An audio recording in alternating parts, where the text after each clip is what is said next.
friends. You're watching SeptumSin versus the world. I'm SeptumSin.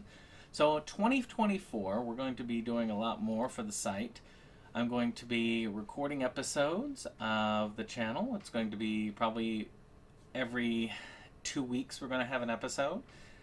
And then on top of that, I'm planning on doing something special each week, whether it's re-upping reviews again. If I find something that particularly interests me, I may go ahead and film reviews of the rest of the Camp Blood films. Just because I've done reviews for all the others, it might not be a bad idea to go ahead and get through with the others. I don't remember where I stopped, but I've got a playlist so I can find out and at least keep it up. Just a couple of things just to make sure I've got things moving for the channel. I think it's going to be fun. I think everybody's going to enjoy it. And I really think that more people are going to want to watch this channel by the time we go. We're going to definitely be more active. So this is one of those special ones. I'm just going through some stuff that's pretty cool in my collection and just talking about it. And this one is about these Woody Allen sets. Now, some of you may like or dislike Woody Allen. I am neutral right now. I will look at him more as a filmmaker, not think of him as a private person. I try not to prejudge people because it's easy to be accused of something, but if you don't have 100% proof of it, it's a difficult thing. So we'll see how it goes. But I do love the filmmaking aspect of Woody Allen. I have all of his films except for the most recent one. I've seen all but 2 of his films, and I do plan on watching them eventually. I don't know why, I just haven't been interested in watching Cafe Society. And Rifkin's Festival, I just don't know why I haven't watched that yet. But I plan on it, and then I'm going to be talking about all of it. But I want Jake here for the full Woody Allen discussion, and we're going to probably film that as we go. So, these 3 box sets are out of print, but they can be bought. They're not that far out. These have seen better days, but they're not terrible. And I cannot remember which one is which when it comes to release order. I know the smallest is the most recent, but they all have these kind of like things. They have all the titles on the top. They have all of the DVD discs, and MGM released it. So let's go over this one, the first one here. So this one has, I'll talk a little bit about the films on each. All of these films are basically bare bones DVDs. Mostly Woody Allen does not like to do a lot of special features. Yeah, this is one of those pretentious art house filmmakers. And I really want this to be re-released on Blu-ray. And there have been a lot of these are Blu-ray releases now. And I may eventually decide to get them all on Blu-ray as it goes, convert them, and move on. I can put these boxes away somewhere and just put those in my collection. So the first on this is Radio Days. This is one of my favorite Woody Allen films where he and Mia Farrow were still on a good relationship. It's just a fun period film. It is an homage to that time, a love of that time, and I can tell how much he really did care for that period of history. I don't know, I think I'm one of the few people who likes this one as much as I do. But Radio Days is just one of those nostalgic films. If you haven't checked it out, and you are a fan, you might check it out just because. Then there's Broadway Danny Rose, where he is just an agent and apparently of a mobster that wants to, actually he's a Broadway director, I want to say, and a mobster wants to actually finance a Broadway show. He wants to move out, and it's, wait, not Bullets Over Broadway, never mind. There's so many. Broadway Danny Rose is, again, it's one of those where, let's see here. Saddled with piano-playing parrots, one-legged tap dancers, and stuttering ventriloquists, Danny Rose is an all-time loser of showbiz agents until a sudden nostalgia craze hits his top act, scheming crooner Lou Canova, a coveted gig at the Waldorf. But when Lou refuses to go on unless Danny extorts Lou's mafia mole mistress Tina. So again, it's not that far from Broadway. Danny Rose and Bullets Over Broadway, and a lot there's still a mob connection, but still fun. You got a Midsummer Night's Sex comedy. This is one of my father's favorite films, or was, because he passed a while back, but he really loved this film. I am not as in love with it, but it has some entertaining moments. Very much a relationship thing, some a romantic comedy, some interesting elements in it. Hannah and Her Sisters. That's a big drama film. Woody Allen is really good with the dramedy. He's really good at interactions with people and players on his sets, and this does show very amazing acting. We've got some amazing actresses in there: Mia Farrow, Carrie Fisher, Barbara Hershey, Maureen O'Sullivan, Diane Wiest. A lot of great ones there. Again, it is kind of sad what happened. He and Mia Farrow worked very well together, but terrible things can happen. So, Purple Rose of Cairo. This one is great. A good comedy about this woman, and the romantic lead comes out of the screen and enters into her life and gives her something that she was missing with her life. It's another one from that Mia Farrow period. Also, very good film. And finally, Zelig, which is one of Kotobuki Jake's favorite films by Woody Allen. Of course, Woody Allen plays this guy who is a chameleon. And it's done as a mockumentary. It's very good, very funny, and well worth your time. You can usually find these at the Dollar Tree sometimes, pretty cheap. So now, let's move on to this next set, which is probably the first set, I say, because it is one of the biggest, but also has a lot of the oldest films on it. So let's see here. Whoop, let's move it like that. Yep. All right. So, another one I feel is underrated, which is Everything You Always Wanted to Know About Sex But Were Afraid to Ask.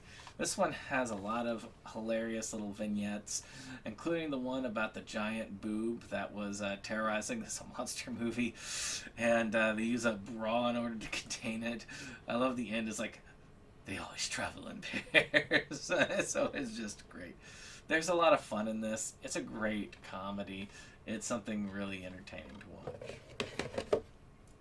Now this one again, this is a huge one from his slapstick comedy days, Bananas. This is where he kind of goes into kind of a Cuba-like area, and he goes in there with because he wanted to date a political activist, and he ends up being a dictator. It's funny, and it's still kind of relevant today. There are a lot of people who are like that. I mean, in the 60s, really and truly, the boomer generation and Gen Z are not that different. Matter of fact, they were very similar when the boomers were of the same age group. So it's kind of fun to watch this, and I think it's still fairly relevant today. I think you could make a Bananas today. Interiors, this is another one of his dramas. Again, very good acting.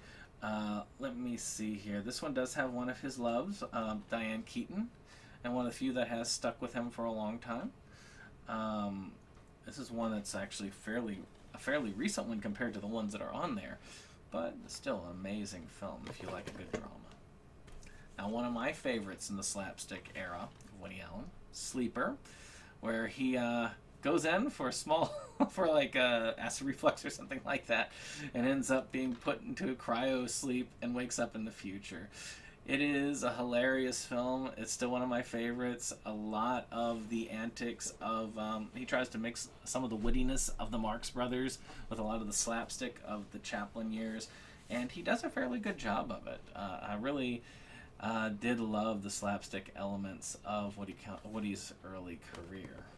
He's tried to go back to it a couple of times, but nowhere near as successful as things like Bananas and Sleeper. So Stardust Memories, another classic, a really good film, a good romantic comedy. This one has Okay, so none of his typical. I got a little rosy here on set. But again, a fun film. Move it, cat. Move it. I love you, cat, but you gotta move. So one of the ones that many people say is his best of all time, one of the two bests, Annie Hall, which is an amazing love story.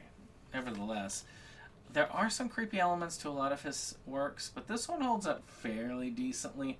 It's a little bit better than how one of the other ones from that period that used to be very well loved holds up. But Annie Hall, of course. So then Love and Death. Again, another one of his slapsticks. Also very good, very witty, and very fun as far as comedy is concerned. Some of his comedies are some of my favorites. I need to do like a full-on Woody Allen rewatch one of these days. And then the other one, the cat knocked out, which is Manhattan.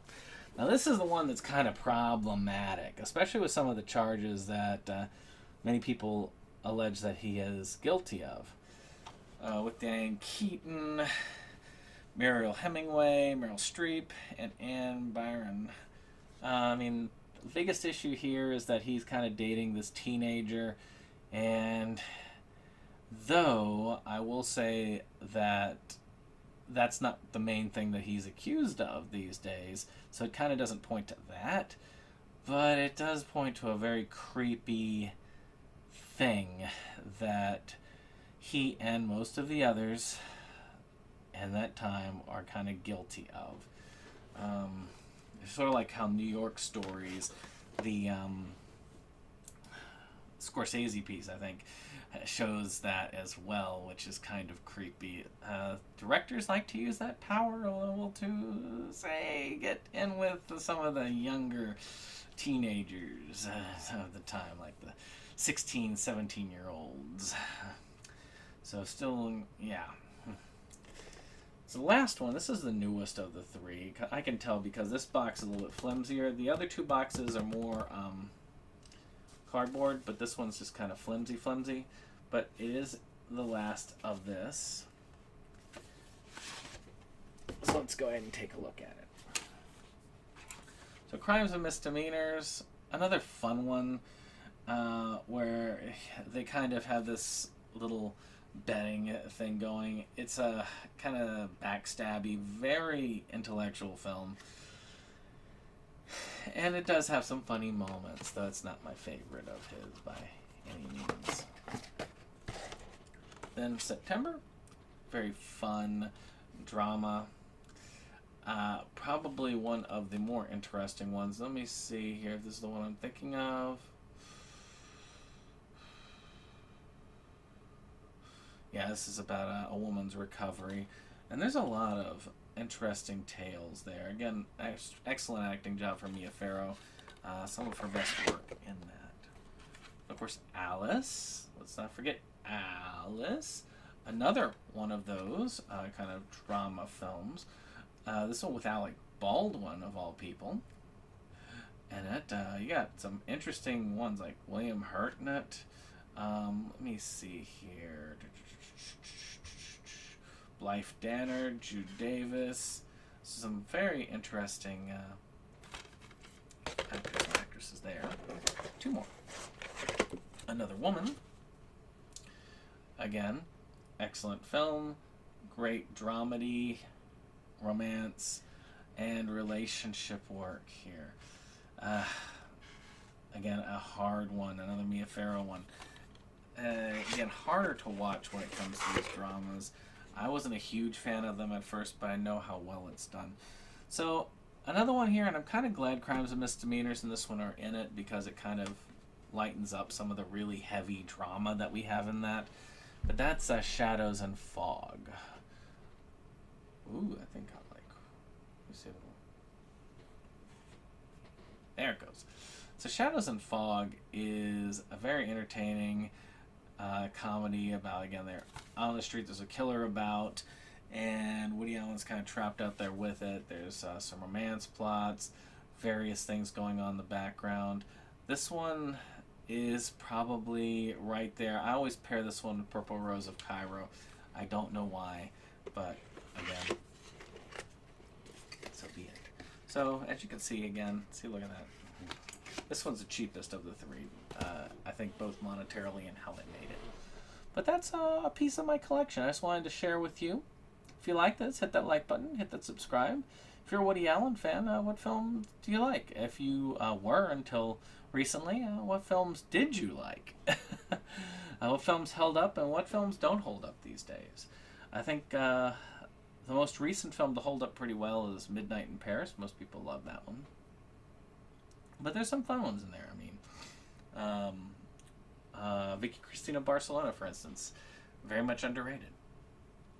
But we will see you on the next one. This Bye-bye. is the end of the show. We hope you liked it though. We had our spend at time afraid. It's almost time to go. This is the end of the show. But we felt you'd like to know. A bunch of friends right to the end. Our link just down below. This is the end of the show. So help us let you know. 'Cause here's Jake to say the things we thought just couldn't go. And now we would like to take a moment to thank our friends at the Rebel Gaming Club for our rollicking opening number that has been gracing our videos for some time now.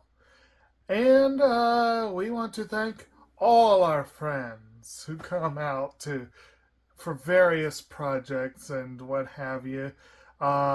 We have numerous links below, and we very much encourage you to check them out and give the other people a visit as well.